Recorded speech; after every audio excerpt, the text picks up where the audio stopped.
But as time has gone on, we've discovered that we need to market's changed. The market now is you need to show it in its true life because people don't want to get there and get disappointed. So technology's improved, things have become better. Like we've got the tools now to really showcase it in what its true to form life is. Mm-hmm. And I think that's a real key aspect now of how we market properties and how we shift people to, I guess, trust us to be able to buy a house off the internet without looking at it. Going once, going twice, sold. You're listening to The Property Pod. All right, everyone, welcome to another edition of The Property Pod. It is the second one for the year, and I'm excited to be joined here at the desk by John McGregor. And we're actually flying solo this week, John Mac. Yeah, exactly, because we're one down from the room, but I believe we're one extra for the office, I believe.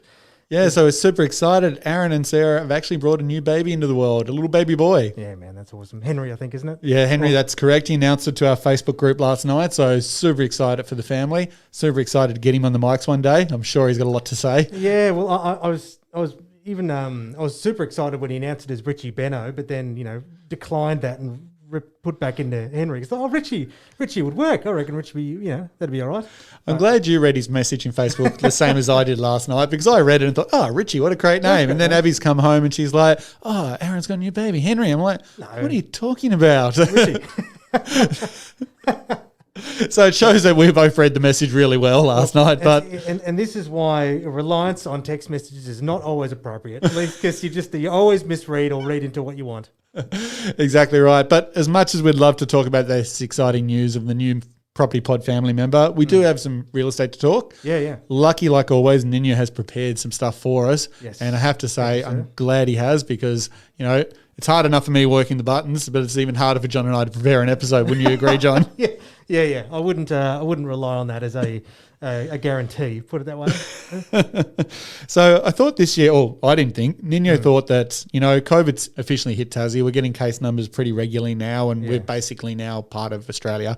We're no longer Fortress Tas like we were. Yeah. And I thought it might actually be a really good opportunity to take a look back over the last 12 months and have a look at how the pandemic has affected how we buy and sell real estate in Australia and the different technologies that always existed but not necessarily were used on a day-to-day method.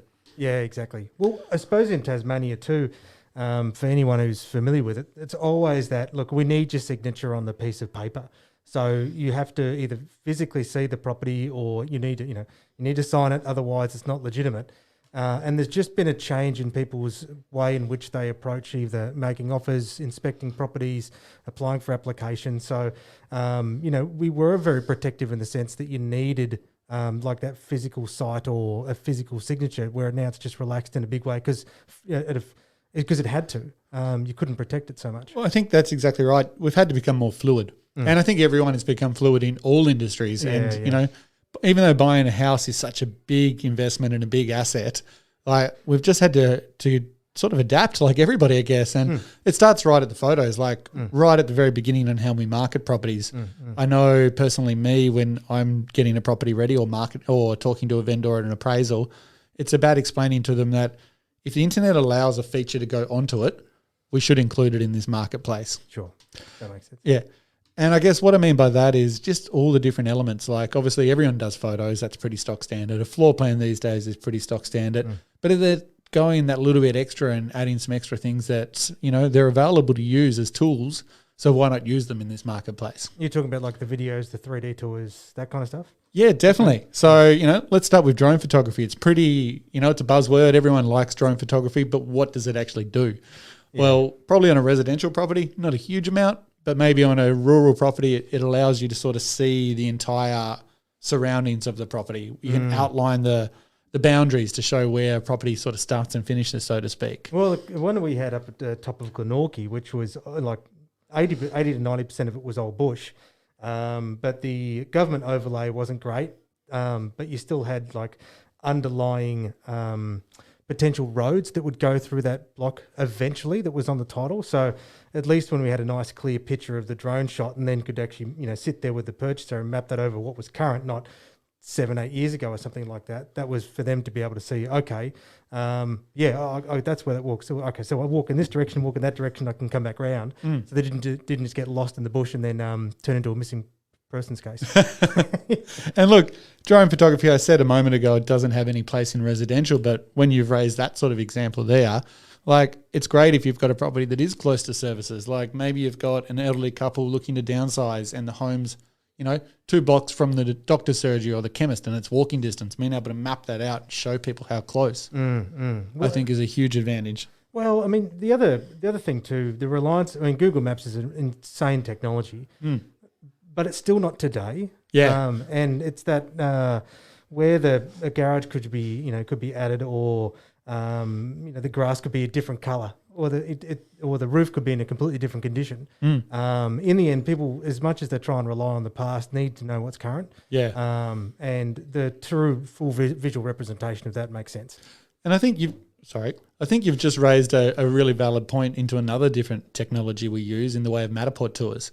Like photos are fantastic, but they only show you what the photographer wants you to see. And in a day and age where we are now, where borders are closing, opening, people are worried about getting on flights to be able to come inspect a property in person, a Matterport tour allows you to walk through the home like you're physically in it. And I think that can be a huge advantage as well. And spend the time staring at all the corners and trying to find all the things wrong with it. Yeah, exactly. And even more so, just getting a really good sense for it before you commit to viewing the property in person. And on the other side too is because we had proven the fastest selling state multiple times, that when people only had 15 minutes to walk in through a home and then they weren't granted a second inspection, at least they could view it before on the day and then go back home and continue to view it now that 3D tour starts to make more context and better sense.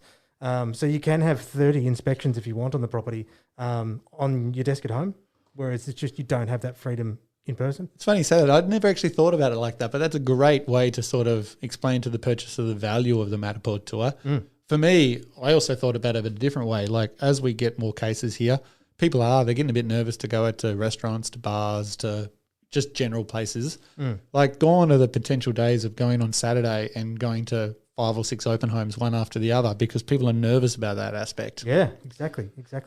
So I think the Matterport allows you to really hone in on what it is you're actually after in a property, and then you can cut that potential sort of big shopping list down to just a key couple that are really interested in you, so that you can minimize the amount of properties you head to on a Saturday. Absolutely. And the other thing too, I don't think people notice, is that you can actually, it's got a measurement tool in that. Oh, I love because that tool. they'll be like, oh, can I bring the measuring tape? And it's like, well, they've actually got it on the 3D tool. And do that like, no, I just want to bring my tape. And then they got the tape wrong. It's like, well, if we just used the tool in the first place, it would have been fine. But the accuracy of that, it's like what, 99.98% or something. I think you're about spot on there. It's 99.9 something stupid. Like, Yeah. in other words, what you see with your eye is what it is in real life, which is what I think the real power of the Matterport tour is. Yeah, so you can just copy paste your couch onto it, which not silly as it sounds. Well, you laugh about that, but Aaron and I, we sit in a lot of conferences digitally at the moment because we can't attend them in person, and we sat in on Matterport one recently, and that's coming. You'll be able to go and get your fantastic furniture couch off a drop down and actually physically put it into the room to see how it'll fit. I love that. Well, it's coming from us. Like my partner's got just a stupidly big leather couch that she loves, and it's hard to find places that actually fit it. I know mine doesn't, but it's like, we've got the couch. It's a good couch. Don't get me wrong, but sometimes you can just see people who just bought the wrong size couch for the wrong house. At least to be able to sit there and map that on there. A lot of people too can't visualize very well. So I think that extra level of security where you are, take our rental properties, for example. I know in Hobart it was a common thing to say, look, you had to inspect it personally, or someone had to inspect it personally on your behalf. And again, those two things have just been taken out of the equation. So all that's left really is these 3D tours. And so for us, relaxing the, qualifications to be able to apply for it, and then giving the people the extra tools to have a little bit more confidence in doing it. And if you could sit there and do the 3D tour and attach your furniture into it, that helps perspective. And like, okay, good, now I can go with this with confidence. Exactly right. It really just helps nail down exactly what the home's current condition is, what its potential future is. Like, it really does help you get a better understanding. But, there's some amazing tools around showing people what a house is like, but then you really do still need to get to the traditional inspection. And there's been a bit of a change around that as well, I've noticed, and I'm sure you have too over the last 12 months, around 2 sections. One, how you actually book into an inspection, and two, how it can actually be conducted these days. So I know here in our office, not so much at the moment, but for a while last year, we were actually doing online bookings where we'd be able to give people access to our calendar, and someone could then look and say, well, I'm available at 2:00 on Tuesday. John's available, then great, and booking for that inspection. And just those little tools, I think, have definitely helped as well, being able to get people booked in for an inspection. But also then just moving into like video tours, for instance, is another thing that's really taken off. Well, I mean, one thing that I thought was interesting, I still don't have an answer for it yet, but I never have answers usually. I just find things interesting most of the time. But there was the pre-booking element had a much bigger uptake on the rentals than it did in the sales aspect. For It sure. was still a requirement of a physical, a phone call before the person would commit to it. It was a much smaller uptake on sales we found than rentals. Who knows why? But I mean, we had one that sold in South Hobart, and that was this was like an application of all the digital tools that we're referring to, because the client was moving from interstate. He couldn't get down here, and then the owner was on the other side of the world, and so he couldn't print off and sign documentation, and so therefore we had to use the photos, the video, the FaceTime viewing, the 3D walkthrough tour, and then we had to do through the DocuSign for the contracts on both ends of the spectrum. And it wasn't until 2 days before he actually got the keys was he in a position to view the house. And luckily, it was built bigger than what he thought he bought. And so we undersold the property and he was excited when he got here. yes, but in the end, like he said that the bedrooms felt a bit small, but he knew what he was getting into. Yep. And that I think is the important part about digital marketing. That's honest digital marketing. Especially I suppose with the way that we do our photos here, it's that they're representative of what the actual room is, not super wide angle lenses, which is going to make the person super disappointed. Yeah, and I think that's a key thing that people need to understand is that you're right. Probably 5 or 6 years ago, a lot of real estate agents did try to make a room feel better or bigger than what it was, and they'd use trick photography to do so. But as time has gone on, we've discovered that we need to market's changed. The market now is you need to show it in its true life because people don't want to get there and get disappointed. So technology's improved, things have become better. Like we've got the tools now to really showcase it in what its true to form life is. And I think that's a real key aspect now of how we market properties and how we shift people to, I guess, trust us to be able to buy a house off the internet without looking at it. I think that's the big key, because it's not a means that people want to do it. You know, it's more so have to do it. And if we do, so honest digital marketing, at least there's, for their sake, there's not going to be as much hesitancy and as much worry on top of already what is, oh my God, what the hell am I getting myself into? Because it's like our client, it's like, again, it wasn't because he wanted to do it this way, it's because it was a necessity to do it that way. And so if we can use those resources to help it as easy and as easy as it can be for those guys to have confidence in it, well, that's phenomenal, because that's in some ways what you would use a buyer's agent to do to a small extent. I'm not going to do disservice to the other elements that they do, but you're basically giving it to someone to say, look, do you trust that I would enjoy this? Like, yes. Well, hopefully then if you don't have those resources, well, you can hopefully get 90% of the way there for yourself. Yeah, and I think that like as good as the tech is, just that video inspection, if you can't inspect in person, you can't hide anything in a video inspection. No. Like you can try potentially, but as a purchaser walking through the house with an agent, you're in a position to say, hang on, can you turn back to the left? I need to see, oh no, there's nothing to see here. No, I need to see what's in that corner. No, I can't turn left. I'm an ambi turner, like Zoolander. Sorry, I can only turn right. Well, turn right 360 degrees, please. But that's what I mean. Like we can still do the inspection. It may just not be in person. So we can get people to zoom in on stuff. We can get them to double check rooms for us. Like we can really still get a great sense of what a house looks like. And then, so, technology has allowed us to promote a property more true. Videos allowed us to show people through a property easily without the need to see it in person. Like the next thing that I've seen that's probably changed, and I'm sure, or I know you've done it as well, is just how we obtain offers on properties, just to minimize the risk of how long we spend with a potential purchaser in a room.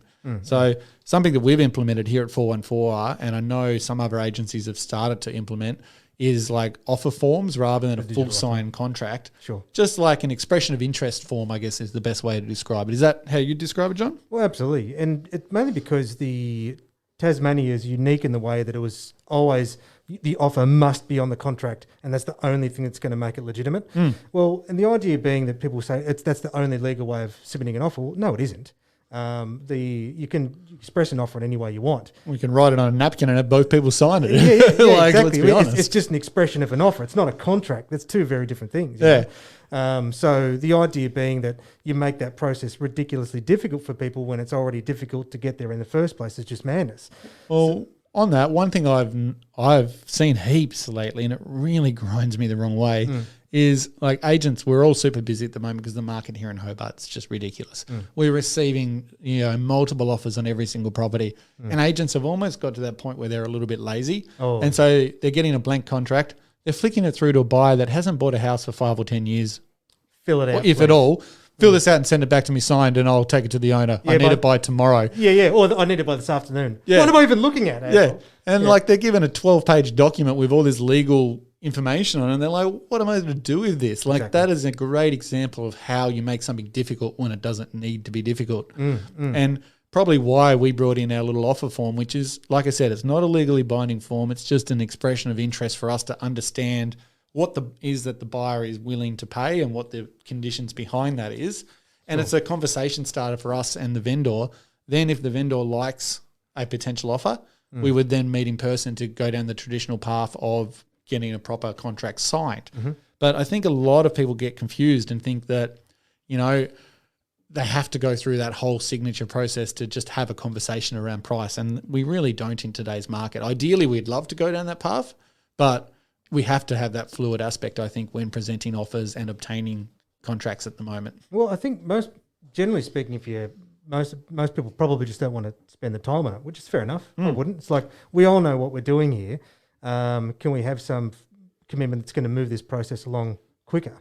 And so that idea where you can actually just, because once the commitment, the agreements have all been agreed to, well then, okay, let's go dot the I's and cross the T's and get the signatures on the documents. And at least then, I've had I couldn't tell you how many we've done through this process now, but I might have had one person that had during the, this offer commitment process, stage, I'd say, withdrew. So it happens, and it may change if the market flips around again where it goes to very much a buyer's market as opposed to a seller's market. Who knows? But the fact that it's only happened once I don't even know how many anymore, is to me enough data to say, hey, look, this is a pretty damn good process. Yeah, definitely. And it's just making it easier. And what works today may not work in 12 months' time, but we work in the moment. And that's what we need to all remember is that, times are different. I never would have thought I'd be wearing a face mask every day to work 2 years ago, but here I am today. So yeah, exactly. Yeah, I think all I can really say is that I've loved how our team has been able to adapt to the different methods that are available and utilize the tools to be able to help their clients still succeed and create exceptional results. Well, and that's what probably excites me the most over the last 12 months. Well, there's another thing too that I thought a story which was interesting was the iBuyer revolution that Zillow started in the US. We talked about this last year a couple of years ago now when I went to Vegas for a conference. That's it. And obviously 2 years has passed since then, we'll just roughly say. And we want to fill people in because I know we have a lot of long-term listeners of the show that would remember my trip to Vegas and talking to people from Marvel and all these other great things that we got to do. But one of the things that was the hot topic was this big agency or a realestate.com type website called Zillow. And they had this feature on their website called iBuy, which is a thing where you'd click a button, put in your address, and Zillow would tell you using their data how much your house was worth.